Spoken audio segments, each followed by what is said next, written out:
Il y a des gens qui sont sans scrupules.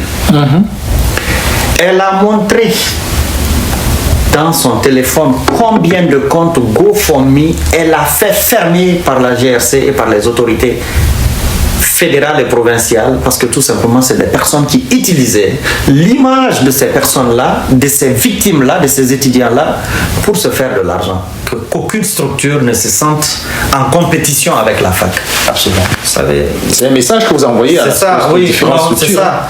Toutes les structures membres de la fac ou qui veulent adhérer à la fac, on n'est pas en compétition avec n'importe quelle structure. Nous nous inscrivons dans une logique de complémentarité, de renforcement des capacités organisationnelles des autres structures. Les défis majeurs de la mise en place de la fac, c'est d'abord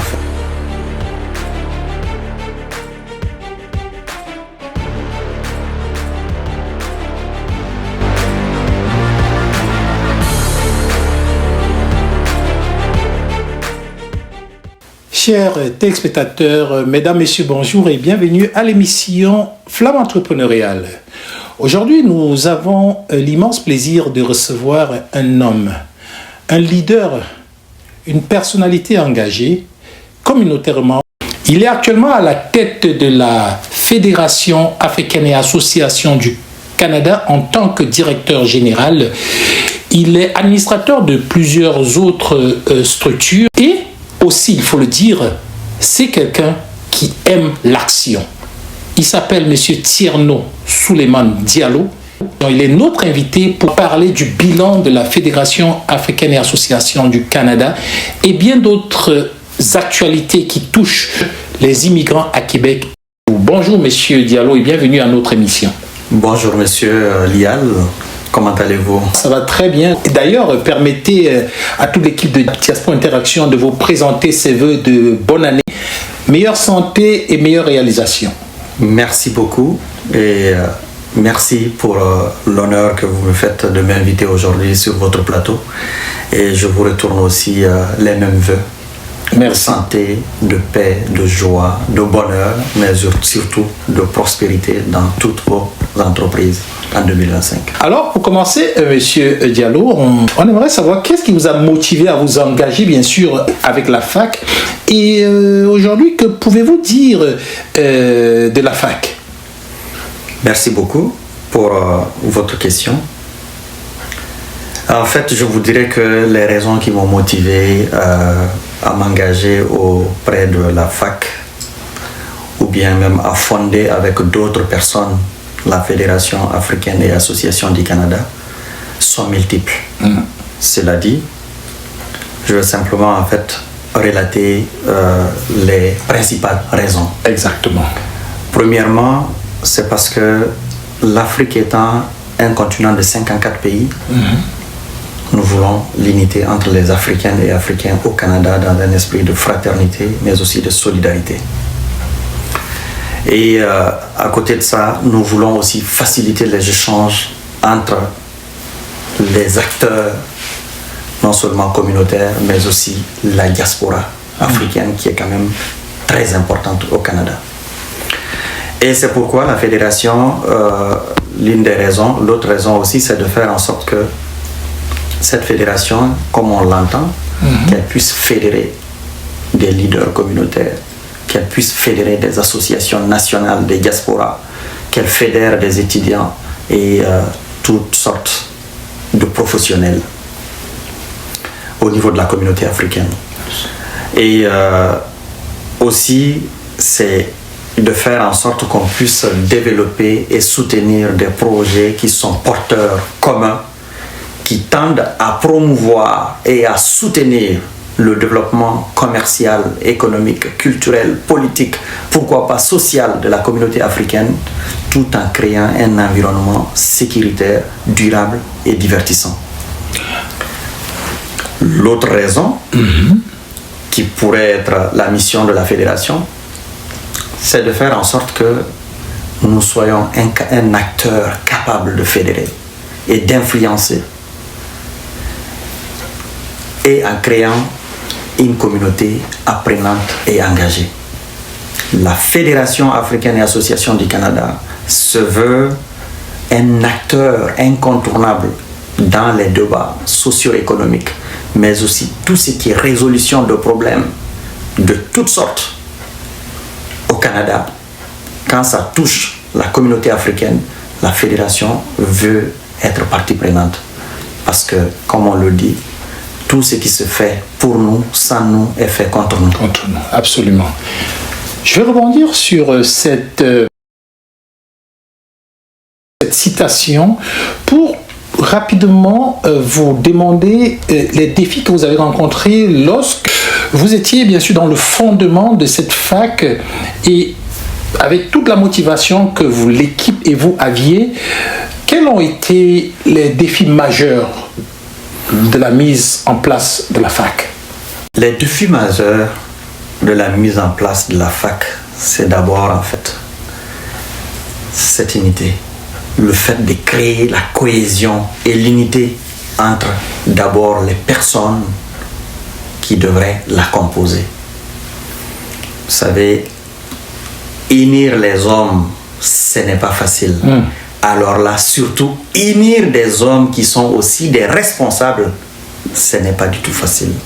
Parce qu'il peut y avoir en fait toujours cette guerre d'ego où certains peuvent se sentir je ne sais pas, peut-être lésés ou bien diminués, mais ce n'est pas ça. Mais il a fallu convaincre.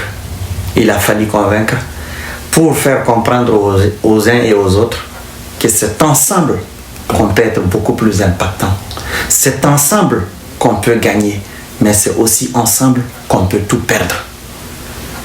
Mais si on décide d'aller solo, de jouer seul, travailler en silo, sans une coordination ou une collaboration systémique, ça ne pourrait pas marcher. On ne peut pas avoir ce qu'on veut. Alors, on ne peut pas avoir ce qu'on veut, c'est ensemble qu'on doit avancer. Dans nos recherches, nous avons constaté qu'il y avait avant une fac et aujourd'hui, il y a une autre fac. Et très rapidement, comment a été la transition? Merci. C'est...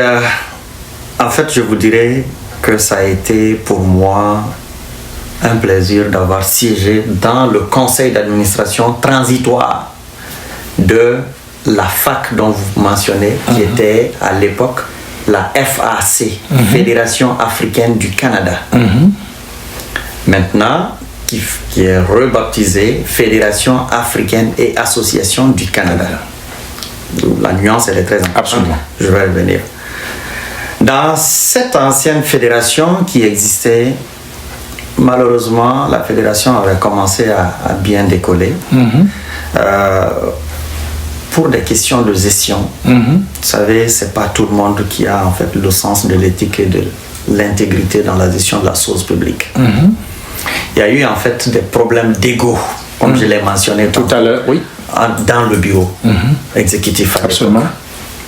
Entre d'un côté le président et tout le groupe, le président, secrétaire, tout le monde s'était irisé contre le président. Mais c'était aussi pour des raisons qui étaient justifiées. Parce que quand on est une équipe, soit on travaille comme une équipe en collégialité, ou bien non, on dit non, c'est moi qui décide. Absolument. Et là, dans ces cas, vous suivez ce que les autres ne pouvaient pas accepter. Donc, pour faire court, il y a eu en fait une histoire de malversation qui a été à la base en fait du bris de confiance entre les acteurs de cette équipe. Et c'est comme ça, nous, on a été appelés, quand je dis nous, on avait appelé à l'époque le président Juste Flavius Sionsu, le doyen David Shefa, pour qui j'ai énormément de respect, et moi. C'était pour qu'on siège dans une commission qu'on appelle la commission de vérification financière. Parce que le bris de confiance était tellement énorme qu'au point où, s'il fallait réconcilier des positions qui étaient irréconciliables, il fallait chercher d'abord, les causes de ce problème. Et c'est comme ça, à trois, on a siégé, on a essayé de prendre les griefs de chacun. Et pour faire une histoire avec courte. des justificatifs pour faire une histoire courte. Et puis, on a travaillé durement pour prouver qu'effectivement, tout ce qui avait été dit à l'encontre du président à l'époque était fondé. Ok. Donc, comme ça a été fait de cette façon, nous nous sommes dit, on va convoquer une assemblée générale extraordinaire pour rendre compte de la mission qui nous a été confiée. Et c'est ainsi que? C'est ainsi qu'on a rendu compte à l'assemblée générale avec des recommandations, c'est-à-dire des avenues de solutions pour résoudre ce problème-là. Absolument. Et finalement, c'est là où l'assemblée générale a décidé qu'en lieu et place de prendre d'autres personnes pour diriger la suite, il faudrait alors que l'exécutif qui était là soit chapeauté par un conseil d'administration transitoire qui avait pour mandat non seulement de toiletter les textes, parce qu'il y avait un vide juridique par rapport à tout ce qui est malversation, mais aussi d'organiser une assemblée générale annuelle et faire adopter de nouveaux textes pour mettre en place en fait un nouvel exécutif. C'est ce travail qui a pris beaucoup plus de temps. Et en faisant ce travail, nous nous sommes rendus compte qu'il fallait maintenant innover. Parce qu'on veut montrer aussi que oui, à côté de tout ce qu'on peut penser des uns et des autres, mais il y a des gens aussi qui ont le sens de l'éthique, qui ont le sens de l'intégrité dans la gestion de la chose publique et qui peuvent innover. Pourquoi? Parce que le continent africain ou la diaspora africaine, elle est tellement riche dans sa diversité. Tellement riche par l'apport qu'elle peut apporter non seulement à la terre d'accueil ou bien à l'Afrique. Donc on s'est dit, ben, ok, au lieu de fédérer seulement des humains, on peut aussi fédérer des associations. D'où l'appellation Fédération africaine et Association du Canada. Donc voilà. Bonjour, salutations à tous et félicitations à Diversité Québec pour cette 10e édition du Week-end de la femme qui va se dérouler du 28 au 30 mars prochain chez nous à Québec sous le thème très intéressant « Entrepreneuriat et conciliation, vie professionnelle, vie familiale ». Un thème qui est bien de notre temps et on pourrait parler aussi de politique et conciliation, mais bon, on en a parlé l'an dernier quand j'étais avec vous, peut-être l'an prochain ou les prochaines éditions où je serai avec plaisir à nouveau avec vous. Mais entre-temps, je vous souhaite un excellent week-end, plein d'activités, d'ateliers, d'échanges fort pertinents sous le thème de l'entrepreneuriat et la conciliation travail-famille, mais aussi une occasion de rapprochement culturel, donc vraiment un 2 en 1. Alors, je vous souhaite un excellent week-end, je suis fière de vous, bravo pour vos initiatives et bon week-end tout le monde.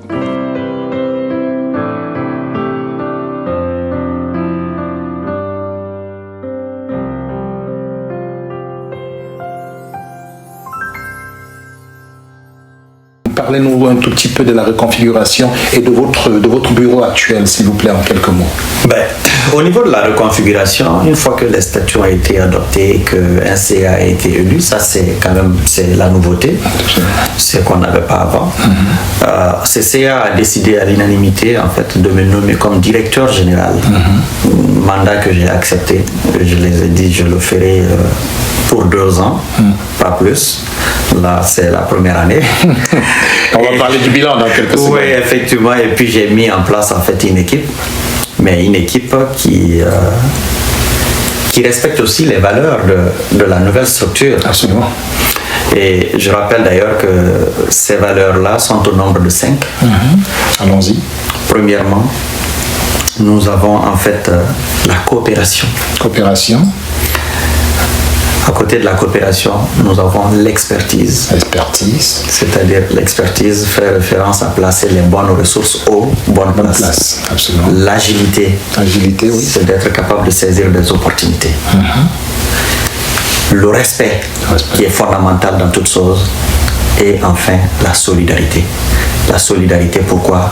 Parce que la Fédération africaine et Association du Canada que nous voulons, face à l'injustice, face au racisme, face à toutes sortes de discriminations, nous savons être solidaires. Nous savons être solidaires pour pouvoir impacter positivement non seulement ces tares-là ou ces mots, mais aussi en faveur de la communauté. Ok. Voilà. On est à une année après la prise de fonction du directeur général, M. Tierno Souleymane Diallo. Positif, négatif, neutre? Le bilan, comme on dit souvent, c'est un peu malaisant de parler de soi, surtout, même si là je ne parle pas de ma personne, mais je parle en fait de la fac. Mais je vous dirais que le bilan est pour moi, tout comme pour mon équipe, globalement positif. Globalement positif parce que, très honnêtement, à moins d'une année, vous vous souviendrez que cette équipe a été mise en place pratiquement début janvier et puis fin février, on a clôturé tout ça. Mais en une année, on a réalisé quand même des choses qui sont incroyables. Oui, surtout que votre bureau prend place dans un moment de tumulte et de soubresaut au niveau socio-économique, politique ici au Canada, au Québec, avec tout ce qu'on sait au niveau de l'immigration, des logements, et d'ailleurs vous êtes un professionnel au niveau du logement. Notre auditoire souhaiterait savoir comment est-ce que vous avez traversé cette année, quelles ont été vos réalisations, quels ont été les défis et quelle est la plus-value que la fac FAAC a vraiment apporté aujourd'hui aux immigrants et à la diaspora. Ok, en fait je commencerai par les réalisations. Vous m'avez posé la question tantôt pour savoir en fait c'est quoi l'équipe. Mais j'ai d'abord un CA, un conseil d'administration composé de 7 membres, qui sont tous en fait des leaders communautaires et responsables d'associations nationales. Et à côté de ça, il y a le bureau exécutif, c'est-à-dire qui est la direction générale, où je peux compter sur des personnes qui sont vraiment en fait extraordinaires. C'est une équipe de feu. C'est une équipe quand même qui est assez large et grosse. Et ça aussi, c'est parce que tout simplement, on voulait innover. Vous savez, il faut avoir un leader, c'est celui qui a la capacité de voir à long terme. Toutes les structures, malheureusement les OBNL et autres, ont des enjeux. Ces enjeux, le plus souvent, en termes de défis, c'est plutôt la relève. Je ne voulais pas être dans une structure où on va dire non, c'est la structure de Tierno, ou c'est la structure du président Abel, ou c'est la structure de telle ou de telle personne. Non. L'innovation principale, c'était en fait de créer des postes doubles, voire même triples. L'idée, c'était que chacun puisse apprendre et qu'on essaye de comprendre la mécanique, comment est-ce que ça fonctionne.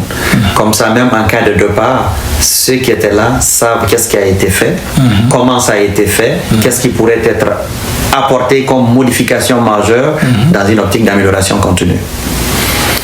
Et c'est ce qui a été fait. Il y a aussi des commissions techniques.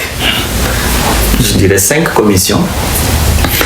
Mais c'est l'ensemble, ces réalisations que je vais citer là, c'est l'œuvre de toute cette structure-là, de toute cette équipe-là.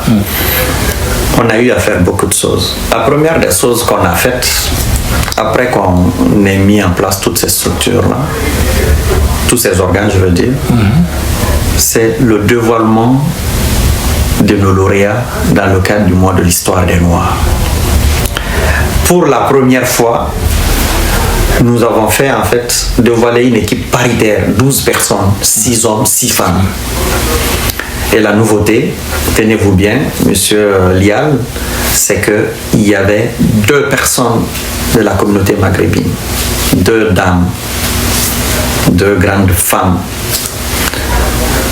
notamment madame Hélène Victoria, qui est d'origine marocaine, et madame Amira, c'est celle de la directrice de l'école de l'excellence en fait à Québec.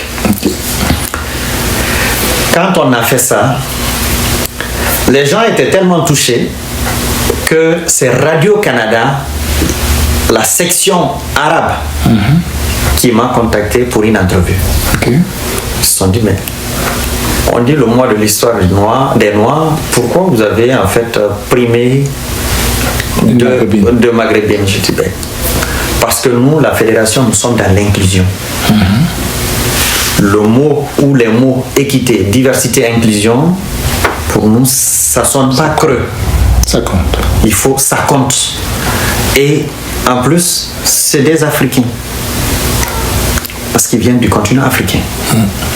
Et la fédération elle-même je peux vous dire que, vous savez, la composition du bureau, il y a des Marocains, il y a des Algériens, il y a des Tunisiens, il y a des Égyptiens, il y a même la Mauritanie. Et ça, c'est l'Afrique du Nord. Donc, on a eu à faire ça. Deuxième chose, on a organisé plusieurs panels. Au nombre de ces panels, il y avait des panels qui portaient sur des thématiques qui touchent la communauté, qui fait vraiment des ravages. Quand je dis ravages, c'est dans le sens où ça fait mal à la communauté. Premier panel, c'était sur le divorce. Deuxième, le logement, la crise du logement qui est un enjeu national.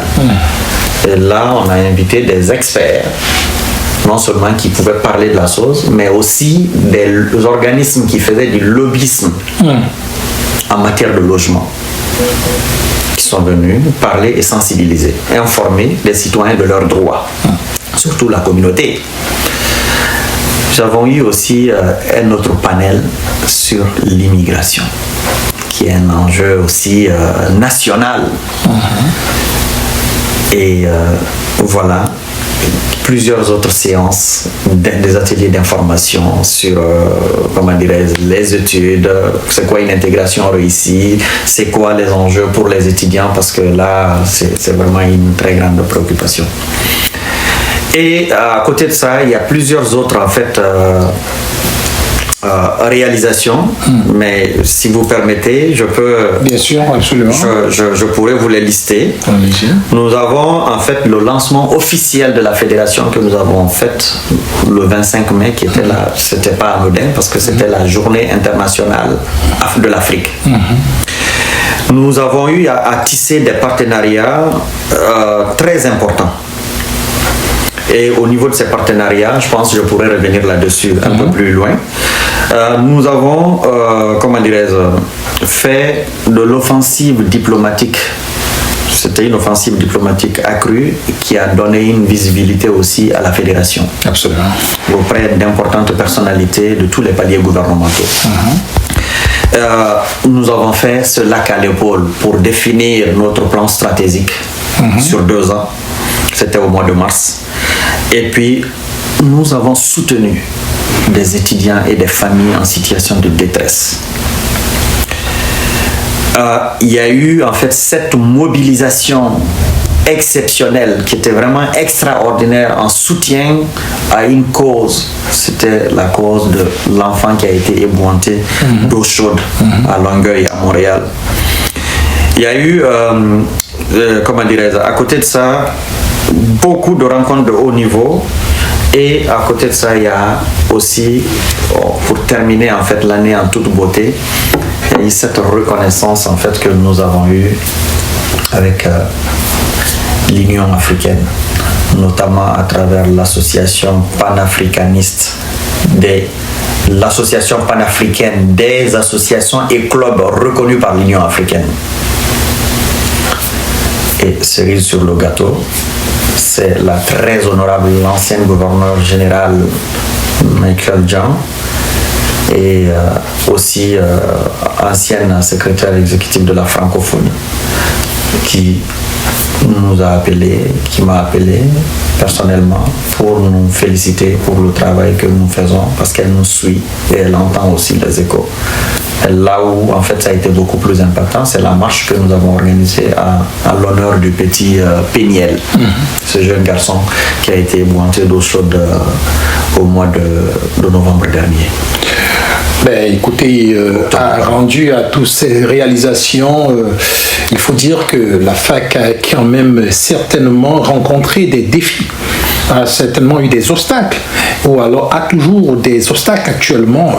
Est-ce que vous voulez bien nous les faire connaître? Oui, des obstacles, je vous dirais oui, c'est des obstacles qu'on peut toujours que c'est des défis. Parce que le défi premier de tout ça, je vous dirais, c'est d'abord l'argent. Le financement. Le financement. Le financement, c'est pas évident. Alors pour un organisme qui est dans sa première année d'exercice, ce n'est pas facile aussi de trouver du financement sans avoir fait ses preuves. Ces preuves-là, on les a faites. C'est pourquoi je disais aux uns et aux autres, au départ, que notre objectif à nous, l'objectif de notre équipe, à laquelle d'ailleurs vous en faites partie et que vous occupez un poste de premier plan en tant que directeur des communications, médias et relations publiques, c'est de se dire que non, on ne va pas compter sur les cotisations des membres. Parce que c'est pas vrai que c'est les cotisations des membres qui vont faire de la fac un acteur incontournable ou bien une grande structure. Ça peut être quelque chose qui va aider un peu. Mais ce n'est pas sur ces cotisations-là que nous comptons pour réaliser notre plan stratégique qui est vraiment quand même ambitieux en termes d'action. Donc, les cotisations, on les réclame aux membres juste pour l'année 2024 et juste pour l'année 2025. Juste 2 ans. Le reste, on va plus miser sur des subventions et d'autres actions que nous allons poser qui pourraient nous rapporter de l'argent. Okay. Parfait. Donc, le défi majeur, c'est vraiment le financement. Et l'autre défi, c'est comme je le disais, c'est toujours cette gestion des ressources humaines qui n'est pas du tout facile, surtout quand on gère la diversité. Mais il faut être capable en fait de prendre de la hauteur et miser plus sur ce qui nous rassemble que plutôt que ce qui nous divise. Je disais que parmi les défis majeurs que nous avons rencontrés, le premier défi, c'est vraiment le financement. C'est pas évident. C'est pas vrai que c'est les cotisations des membres de la fédération qui vont nous aider à réaliser ou à atteindre les objectifs du plan stratégique très ambitieux que nous nous sommes fixés en termes d'action. Et donc pour ce faire, nous comptons sur la mobilisation des ressources, je veux dire financières et aussi physiques des membres juste pour les 2 premières années, 2024 et 2025. À partir de 2026, déjà à partir de 2025, là on commence à faire des dossiers de subvention de part et d'autre. Mais à partir de 2026, la FAC va fonctionner avec ses subventions et les actions que la fédération va porter et qui va rapporter quelque chose à la FAC par la suite pour s'autofinancer. Le second défi, je me limiterai à ce dernier, c'est vraiment la gestion des ressources humaines, qui n'est pas du tout facile, surtout dans un contexte multiculturel. Dans un contexte où on a toute l'Afrique. Déjà avoir un seul pays, je le vois, gérer une seule association nationale, c'est un défi. Alors là, imaginez-vous gérer une structure qui regroupe presque toute l'Afrique. Parce qu'aujourd'hui, il ne faut pas se le cacher, selon les statistiques et les données que nous avons, sur les 54 pays de l'Afrique, il y en a 35 qui sont membres de la fédération. Wow. Le dernier pays en date à intégrer la fédération, c'est le Tchad. C'est le Tchad. Donc, si, avec tous ces 35 pays qui font partie de la FAC, et vous, en tant qu'expert au niveau d'évaluation des programmes, et comme vous le disiez tout à l'heure, dans la planification stratégique, il faudrait vraiment trouver des ressources fiables et des financements. Comment comptez-vous vous y prendre? Là, les ressources, on les a. C'est pourquoi ça rejoint un peu en fait l'expertise, certaines de nos valeurs. L'expertise, c'est vraiment la pertinence de mettre les bonnes ressources aux bonnes places. Okay. Et là-dessus, compte tenu de mes relations, je connais beaucoup de personnes, je connais c'est quoi les compétences des uns et des autres, c'est quoi leurs forces, c'est quoi, qu'est-ce qui peut être aussi des axes d'amélioration pour eux. Donc je les place là où ils peuvent apporter quelque chose à la communauté. Parfait. Donc je m'entoure d'une équipe qui est comme ça. Okay. Je prends par exemple vous qui êtes dans le domaine des médias. Exactement. Je ne pouvais pas vous mettre ailleurs. Non. Donc il fallait que je vous mette quelque part où vous allez apporter plus à la communauté. Et c'est comme ça, en fait, toutes les nominations, c'est comme ça, elles ont été faites. En tout cas, des équipes qui m'accompagnent dans la réalisation de cette tâche-là.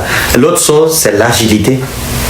Quand on prend des personnes, les bonnes ressources aux bonnes places, ces ressources-là sont capables de dénicher des opportunités de part et d'autre pour les amener vers la fédération. Et c'est ce qui fait que parfois on arrive à faire plusieurs partenariats et on réalise des choses qui peuvent être beaucoup plus impactantes pour la communauté. Et actuellement, vous avez traversé déjà une année, vous avez traversé beaucoup d'écueils et certainement, face à tous ces obstacles-là, il faudrait bien pouvoir évaluer comment est-ce que vous mesurez l'impact de la FAC au niveau de toute la communauté actuellement. Comment est-ce que vous ressentez votre impact et qu'est-ce que vous pouvez dire de cet impact-là à l'heure actuelle à laquelle nous sommes rendus? Monsieur Lial, cet impact-là, je vous dirais que pour moi, globalement, il est encore positif. Il est positif de par les actions, c'est-à-dire de par les témoignages que nous entendons de part et d'autre, et ce, quotidiennement. Mais comment est-ce qu'on a pu mesurer ça? C'est à travers le sondage, on tâte le terrain, on ose le pouls des personnes qui bénéficient parfois directement de nos services. Okay. Je vous donne quelques exemples. On aimerait bien avoir des exemples crus. Des exemples crus. Les étudiants, quand on a organisé la journée d'accueil et d'intégration le 21 septembre dernier, oui, tout récemment, nous étions inscrits dans la triptyque informé, sensibilisé, orienté. Parce que ces étudiants, ils n'ont pas toute la bonne information. Et parfois, c'est les parents même qui n'ont pas la bonne information. Et quotidiennement, on voit ces étudiants souffrir ici. Nous ne voulions pas ça. Donc très rapidement, on a anticipé. Histoire d'inverser la tendance. Et ça portait fruit. Ça a porté fruit parce que des experts sont venus de façon bénévole pour venir en fait exposer la réalité canadienne pour une intégration réussie, afin d'éviter les pièges. Et chacun parlait de son domaine d'expertise. On peut en citer un ou deux? Je peux citer Carl, qui est un consultant réglementé en immigration. Super. Il y a Antoinette, qui est conseillère en sécurité financière. Il y a Sandrine, qui est d'ailleurs la responsable de la division santé mentale et bien-être social de la fédération. Très dynamique, que nous saluons. Ah, très dynamique. Et c'est elle d'ailleurs qui a eu en fait cette idée. Et tant d'autres. Tant d'autres. Qui sont venus aussi d'Ottawa et de Gatineau spécialement pour cet événement-là. Justement, donc du coup, les témoignages qu'on entendait, quand les experts parlaient, il y avait des étudiants qui étaient là, qui ont vécu certaines réalités. C'est-à-dire? Par exemple, des étudiants qui ont changé d'établissement sans changer, par exemple, de permis d'études, ou qui, ils étaient au Québec, mais finalement, ils sont allés dans une autre province anglophone. Il y a plein de ces enjeux-là. Mais quand l'expert a parlé, ça les a conscientisés de beaucoup de choses. Ils ne savaient pas, en fait, la gravité de ce qu'ils étaient en train de vivre. Ou bien même quand la conseillère en sécurité financière a parlé de la question des assurances. Savez-vous qu'il y a tellement d'étudiants ici qui négligent même la question des assurances. Et ça, on le verra un peu plus tard. L'importance ou la pertinence de cela. Donc ça a été beaucoup plus impactant. Et l'autre chose, c'est aussi la dernière journée qu'on a organisée sur les pratiques sociales inclusives, notamment en termes d'adoption. Parce qu'on a organisé 2 journées d'accueil et d'intégration en faveur des étudiants. Et la dernière, là, c'était où on a donné en fait de repas à des étudiants qui étaient dans le besoin. Là aussi, ça a été les témoignages qu'on entendait. Moi, j'ai failli pleurer. Comment ça?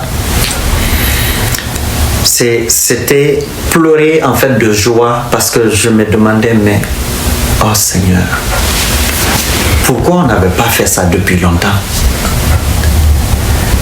Le jour où on a donné par exemple les repas aux étudiants, il y a des gens qui sont venus qui étaient presque, je vous dirais, mal vêtus parce que tout simplement peut-être ils ne savent pas c'est quoi l'enjeu avec l'hiver. Ils étaient mal vêtus en hiver. Oui, mal vêtus pour l'hiver. Okay. Et là, je ne vous dirai pas, la directrice générale adjointe, par exemple, Seynabou, l'acte qu'elle a posé ces jours. Ou bien même les sœurs qui ont fait ce don à la fédération, c'est qu'elles ont posé. Le seul témoignage, en fait, ce qui était beaucoup plus touchant, c'était d'entendre ces étudiants dire « Merci pour ce que vous avez fait. Je saurais m'en souvenir parce que là, vous avez posé un geste extraordinaire. » Et ça, c'est quelque chose qui touche. Dernier exemple, c'est le soutien moral et financier qu'on a accordé aux familles des 3 étudiants qui sont décédés dans cet accident tragique que nous avons tous connu, je pense, le 3 novembre dernier. C'était des Ivoiriens. C'était des étudiants ivoiriens. Là, il a fallu que la fédération prenne le lead, prendre contact avec toutes les parties prenantes, que ce soit l'ambassade, l'association des étudiants, au Nouveau-Brunswick, les étudiants ivoiriens, voire tous les étudiants africains, l'école, les assurances, et même les familles. C'est la fac qui s'en occupait. La fac a pris le lead là-dessus. Mais légalement, officiellement, c'est l'ambassade qui devrait le faire. L'ambassade n'a pas fait ça. Je suis en mesure de vous le dire aujourd'hui. C'est les assurances de ces étudiants-là qui ont aidé au rapatriement des corps de ces étudiants jusqu'en Côte d'Ivoire. Wow. Oui, je vous le dis aujourd'hui. Mais peut-être l'ambassade n'était pas assez informée. L'ambassade était informée parce que moi j'ai parlé avec l'ambassadeur. L'ambassadeur était de bonne foi. Il voulait faire quelque chose, mais s'il n'a pas les moyens, il ne peut pas faire quelque chose aussi. Son Excellence Bafetigui, ambassadeur de la Côte d'Ivoire, n'a pas pu agir pour les 3 Ivoiriens décédés. Vous nous dites ça aujourd'hui. Parce qu'il fallait qu'il se réfère à ses supérieurs. Et c'est ce qu'il a fait. C'est-à-dire que l'Afrique, la Côte d'Ivoire n'a pas pu réagir. Malheureusement, non. Triste. C'est un peu triste. Mais la fédération, la fac, vous, à la tête de la fac, vous avez pris les choses en main. La fédération a pris les choses en main. Moi, j'étais en constante communication avec l'ambassadeur, qui était un homme courtois, qui a certainement bien voulu faire. Mais sans action. Mais malheureusement, il n'y a pas eu d'action selon les retours que j'ai eus avec les parents. C'est très triste ce que vous nous racontez. Et ce n'est pas seulement l'ambassade. Pas seulement l'ambassade. Parce qu'il y a aussi des associations. Il y a aussi des associations, en fait, ivoiriennes. Oui, ivoiriennes qui n'ont pas pu faire quelque chose. Et le GoFundMe? Le GoFundMe, je vous dirais, là, c'est là où le bas blesse. Nous, quand on a fait ce geste, là, on n'a pas consulté les familles. C'est pourquoi on n'a pas fait un GoFundMe. Mais, comme vous le voyez, tout ce qu'on faisait, on le faisait de façon transparente. L'argent a été rassemblé à partir de la fac. L'argent a été rassemblé à partir de la fac. Une seule adresse courriel pour faire les virements. Les relevés existent. Et le montant qu'on a reçu, on a fait le compte rendu détaillé aux familles. Elles étaient surprises. Là où, quand je vous dis, là où le bas blesse, c'est quand j'ai envoyé Sandrine et Armel pour aller rencontrer la famille de la jeune fille ivoirienne qui faisait partie des 3 victimes. Il y a des gens qui sont sans scrupules. Elle a montré dans son téléphone combien de comptes GoFundMe elle a fait fermer par la GRC et par les autorités fédérales et provinciales, parce que tout simplement c'est des personnes qui utilisaient l'image de ces personnes-là, de ces victimes-là, de ces étudiants-là, pour se faire de l'argent. Non. Comment peut-on faire un GoFundMe normalement? Vous savez que pour faire des choses comme ça, il faut obtenir l'accord des parents. Déjà pour utiliser une image. Est-ce que vous nous faites comprendre qu'il y a des gens qui ont pris la responsabilité de créer des GoFundMe pour ce décès-là, pour s'approprier cet argent-là? Pour s'approprier cet argent-là. Malheureusement, ça existe, apparemment. Sandrine et Armel n'en revenaient pas. Respectivement, l'administratrice et bien sûr aussi la secrétaire générale. Oui. Elle n'en revenait pas. Et j'ai eu madame au téléphone, elle a envoyé une lettre de remerciement à la fédération. Toutes les 3 autres familles, les 2 autres familles aussi ont fait pareil. Le moment venu, on va montrer tout ça à la communauté. Mais le zeste déjà, de la fac... La communauté va être au courant à partir de cette entrevue. Ouais. Le zeste de la fac, ça a été un acte qui est bien vu. D'abord, c'était désintéressé, c'était une surprise. Et ces familles ne s'attendaient pas du tout à ça. L'argent est parti au bon moment. Parce que je vous dis là, Les corps qui ont été rapatriés, l'assurance a pris en charge d'ici jusqu'à l'aéroport. À partir de l'aéroport à Abidjan, c'est les familles qui avaient pris les charges. Ce qui était une surprise à laquelle les familles ne s'attendaient pas. Et c'est là où les familles attendaient de l'aide des autorités ivoiriennes. Donc ce que nous avons envoyé, ça les a aidés pour faire quelque chose par rapport à ça. La FAC a été active, proactive et soutenu cette situation. Ouais, et je profite de ce moment pour remercier l'ensemble des membres qui ont fait quelque chose et leur dire que leur geste a porté ses fruits. Et si c'était à refaire, je le referais. Avec la même équipe, bien évidemment. Et je remercie toute mon équipe pour ce travail extraordinaire.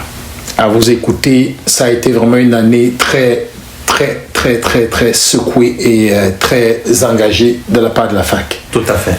Un bilan positif. Oui, le bilan est positif. Et dernier, vous voulez dire? Dernier exemple, c'est la famille du petit Péniel.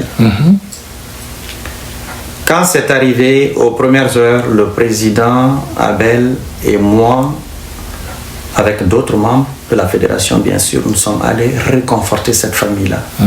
Et c'est séance tenante que j'ai annoncé à la famille que, en réponse à ce qui s'est passé là, la FAC va poser un geste, que ça ne resterait pas comme ça. Ouais. Et on a fait cette marche qui était extraordinaire. Pour la première fois, on voit plusieurs autres leaders communautaires en fait adhérer à une cause qui était noble. Plusieurs autres structures. Nous nous rappelons parce que le Diaspo était aussi dans la couverture et dans l'accompagnement et dans la construction. Voilà. Alors aujourd'hui, on constate, pour sortir de ça, que la FAC a fait beaucoup de choses, bien sûr, pour la communauté. Et comment est-ce que la FAC apporte et donne un sentiment d'appartenance, bien sûr, à la communauté et à la diaspora?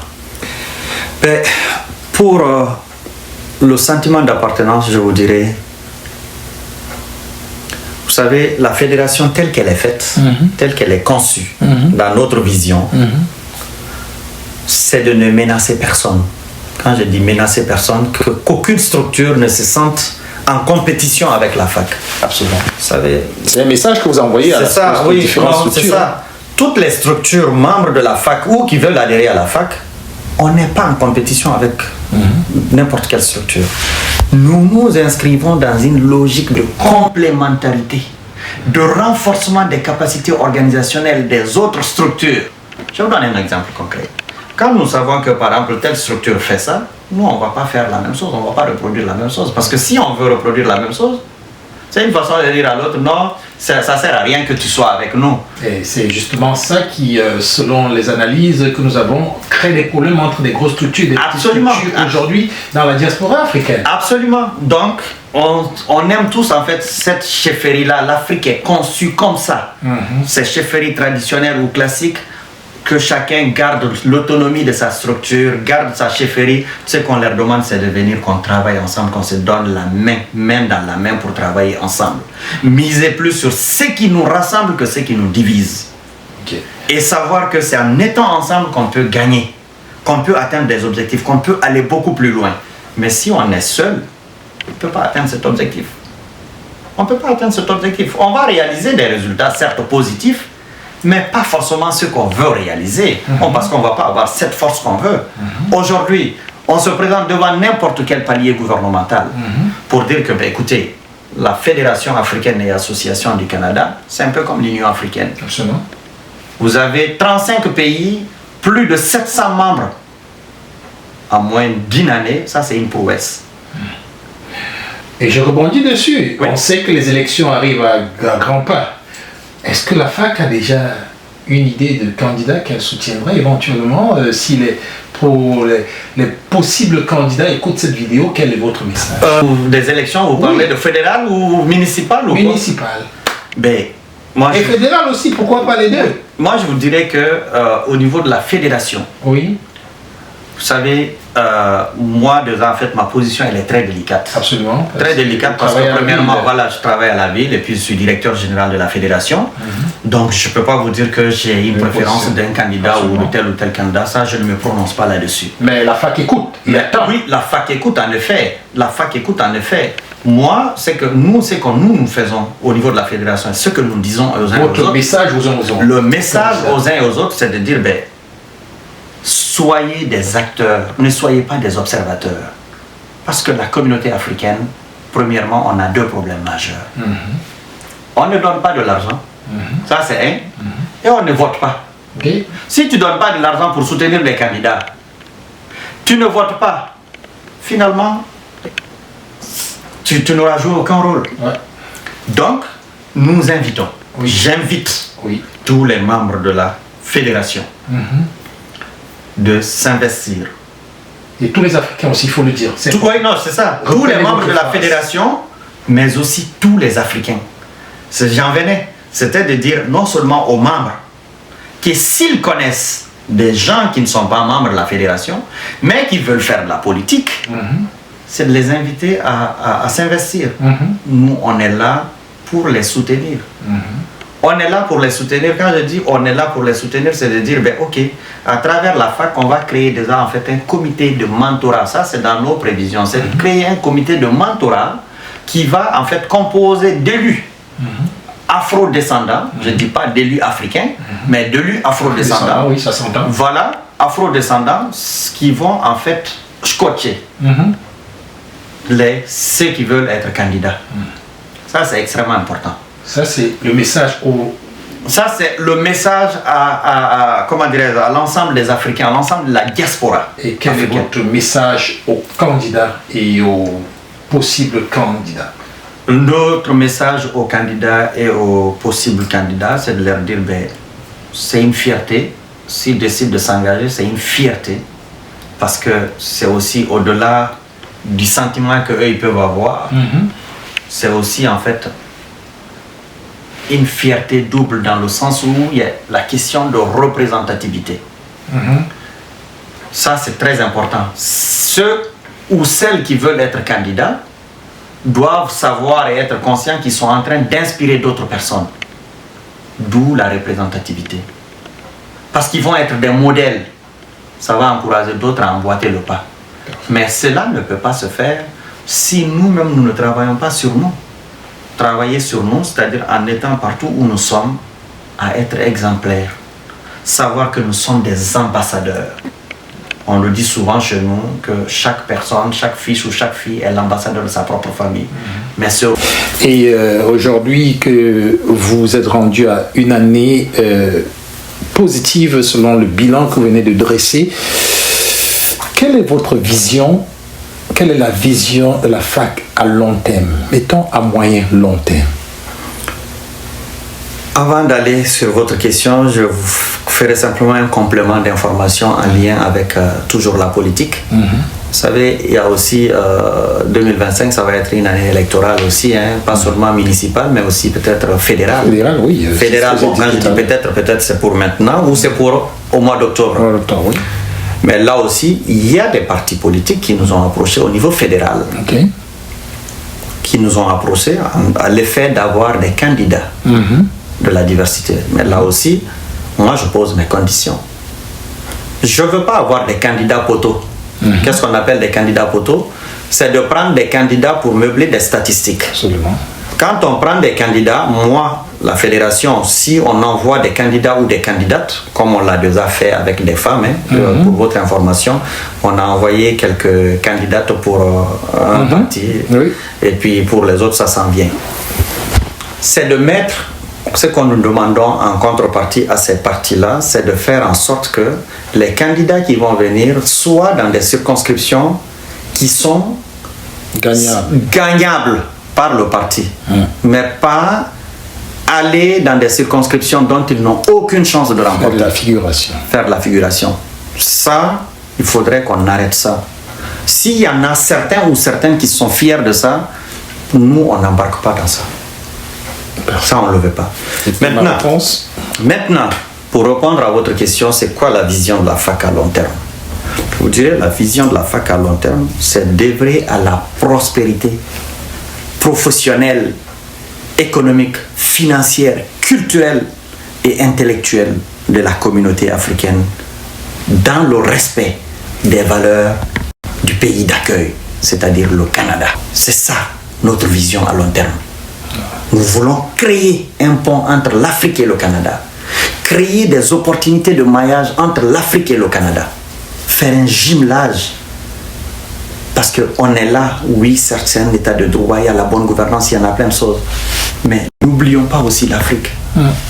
Et cela se matérialise peut-être par la coopération internationale décentralisée, outiller les administrateurs locaux en Afrique, qui sont des administrateurs de proximité, outiller les élus qui ont certainement la volonté de bien faire, mais ne sont pas suffisamment outillés, n'ont pas forcément peut-être les compétences requises ou n'ont pas les moyens adéquats, les moyens nécessaires de leur politique. Donc on pense à tout ça. Quand je parle de maillage ou d'opportunité, c'est cela. Pour terminer, aujourd'hui, que pense non seulement l'homme, le directeur de la FAC, et aussi l'ensemble de la FAC des changements climatiques et bien sûr de ce grand rassemblement, ces grandes rencontres écologiques et économiques des municipalités et acteurs de développement Afrique-Canada en 2025 qui va se passer à Québec, dont le maire de Québec est d'ailleurs partie prenante et dont la FAC est d'ailleurs invitée en tant que partenaire.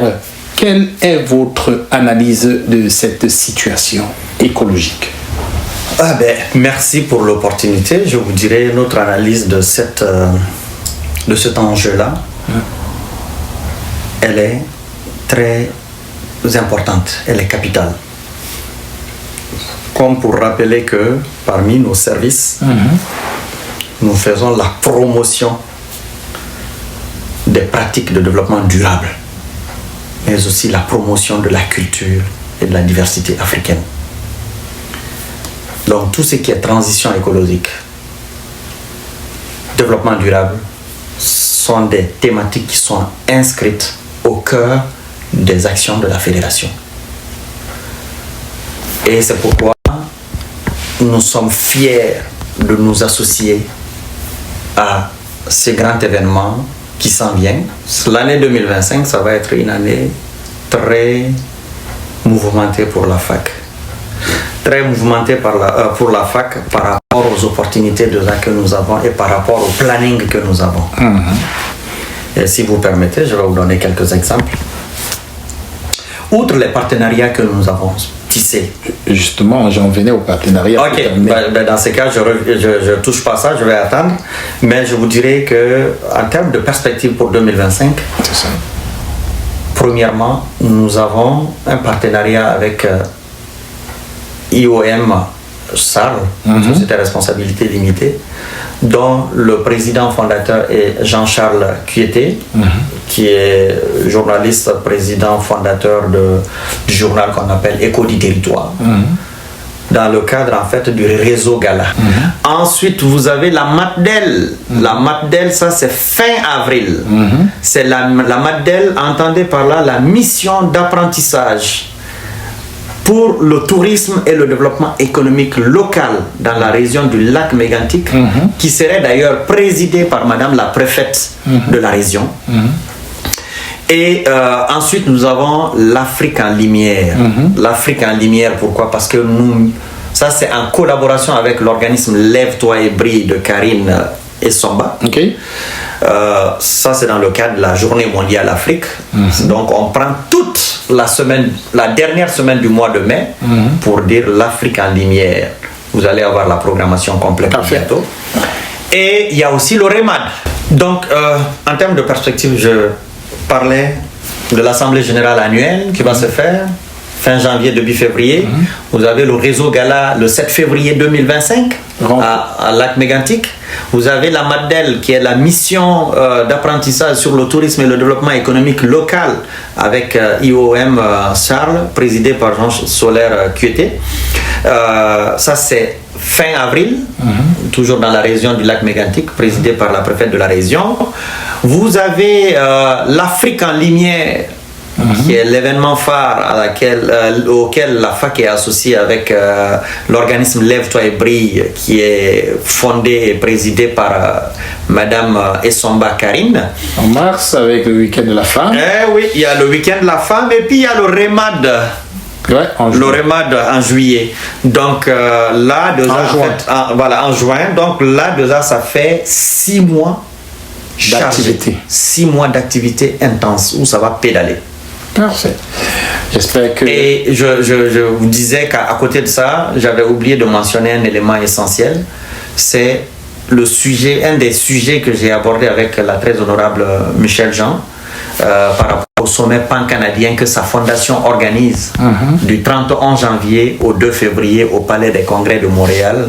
Un événement auquel d'ailleurs j'invite tous les membres de la fédération et tous les Africains et Africaines, surtout les jeunes de moins de 30 ans, à participer. L'inscription, elle est gratuite pour eux, donc ils n'ont qu'à profiter parce que c'est une opportunité où tout le monde va se retrouver. Je vais dire la communauté afro-descendante. C'est extrêmement important. Pour terminer, quels sont les principaux partenaires de la FAC actuellement qui sont vraiment actifs? Les principaux partenaires de la FAC qui sont actuellement actifs, je vous dirais, vous avez déjà le média de la diaspora, Diaspo Interaction. Merci. Vous avez l'AIPDP, avec qui on a organisé des événements au mois de mai, au mois d'octobre. Vous avez le Printemps numérique. Vous avez le Forum international de solidarité et de développement.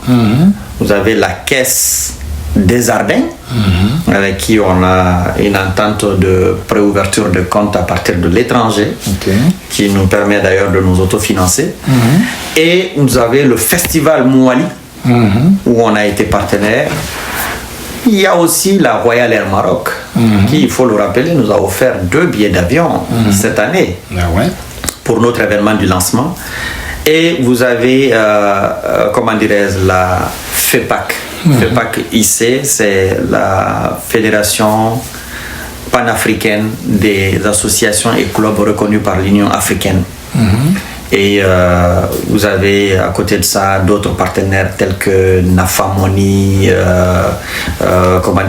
Galley Media, la Chambre de commerce Québec-Afrique, la Chambre de commerce Canada-Afrique et plusieurs autres partenariats qui s'en viennent dans les mois ou les semaines à venir. Wow. Oui. Beaucoup de partenaires. Beaucoup de partenariats, oui. Alors, si vous étiez un animal, vous serez quoi? Un lion. Un lion. Pourquoi? Parce que j'aime prendre des risques pour moi. Derrière, le problème n'existe pas. Pour moi, à chaque fois qu'il y a un problème, pour moi, je saisis cela comme étant une opportunité d'agir. Donc, c'est pourquoi je suis toujours dans l'action. Et si vous étiez un repas? Si j'étais un repas, je serais un agneau. Un agneau, un plat d'agneau. Un plat d'agneau. Pour sa douceur? Pour sa douceur, parce que voilà, tout ce que je fais, même si je suis dans l'action, mais je le fais avec beaucoup plus de simplicité, beaucoup plus d'humilité. Votre restaurant préféré au Québec? C'est le Lion Blanc.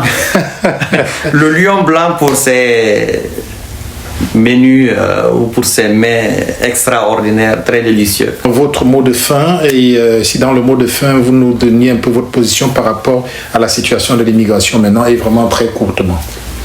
Bon, le mot de la fin, d'abord, premièrement, je souhaiterais au nom de la Fédération à tous et à toutes une bonne et heureuse année 2025.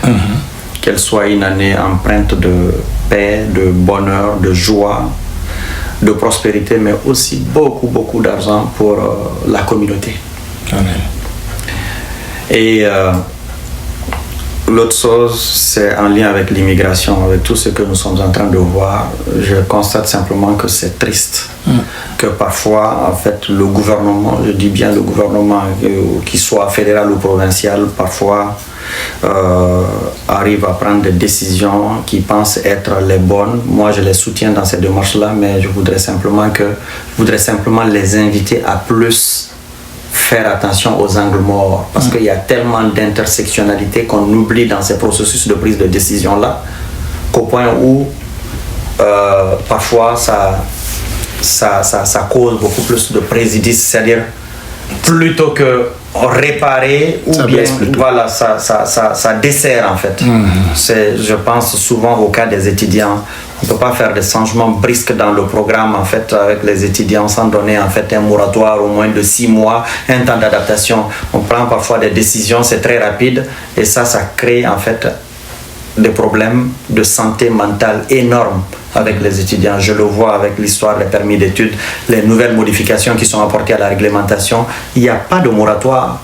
C'est fait parfois, les lois, ça passe où on commence ça rentre en vigueur sans même que ça n'ait été communiqué et ça cause un psychodrame au niveau de la communauté.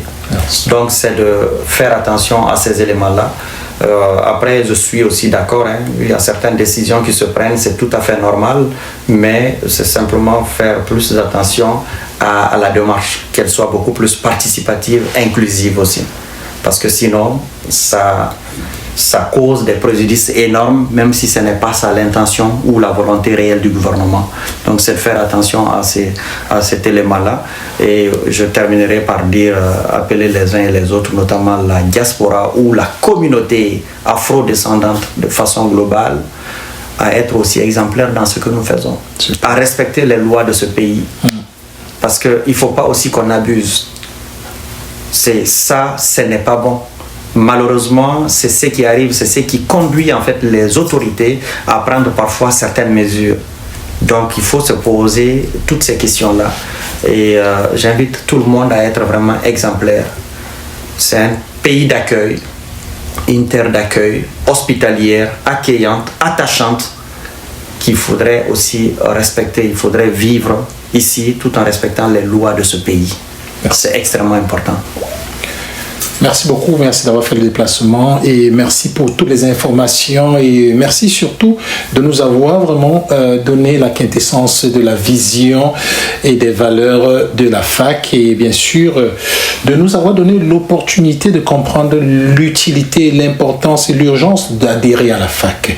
Nous espérons vous avoir pour d'autres émissions au cours de l'année et de nous rencontrer très très bientôt. Nous saluons toute votre équipe. Merci beaucoup, Monsieur Lial, et je vous remercie. Et je profite de cette occasion-là pour dire que vous avez joué et vous continuez encore à jouer un rôle extraordinaire et indispensable au niveau de la fédération.